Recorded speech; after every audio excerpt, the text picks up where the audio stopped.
Hello everyone, तपाईँलाई थाहा नै छ होला आज मेरो मम्मीको बर्थडे थियो होइन। अनि म स्कुलबाटै आएर सबलाई दिउँ भनेर केकहरू लिएर आएको। मम्मी नै घरमा हुनुहुँदैन रहेछ, बजार जानुभएको रहेछ। अनि त्यही भएर केकहरू आमालाई छोडेर आएँ होइन। अनि म त्यो पछाडि फ्रेस भएँ। अनि त्यहाँ पछाडि फ्रेस भएर फेरि मामालाई गएँ क्या। एकछिन पछाडि मम्मी बच्चा जानुभएको थियो नि त।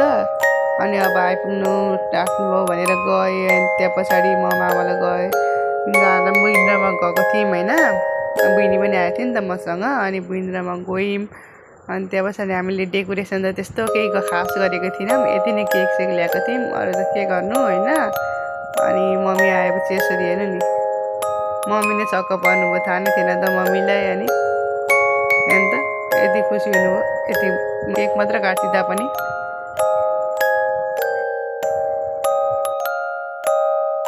अनि मैले चाहिँ त्यो बाल्देहरू क्यान्डलहरू बाल्दै होइन। अनि मम्मीलाई हेर्नु नि यस्तो खुसी भइरहनु बस्छ नि। अनि हेर्नु त मलाई, म चाहिँ भिडियो बनाउन थालेँ, उता भाइ र बहिनीहरू नाचिरहेछन्। अनि आमाले टिकाहरू लगाइदिनु भयो। म टिका नलाइदिउँ भनेको, टिका लगाइदिउँ भने आमाले टिकाहरू ल्याएर लगाइदिनु भयो, बहिनीले लगाइदिन्। अनि त्यहाँ पछाडि अब म पनि मायाजुले लाउनुहुन्छ। अनि म लाउँथेँ, मैले लगाइदिएँ पनि। By by guys.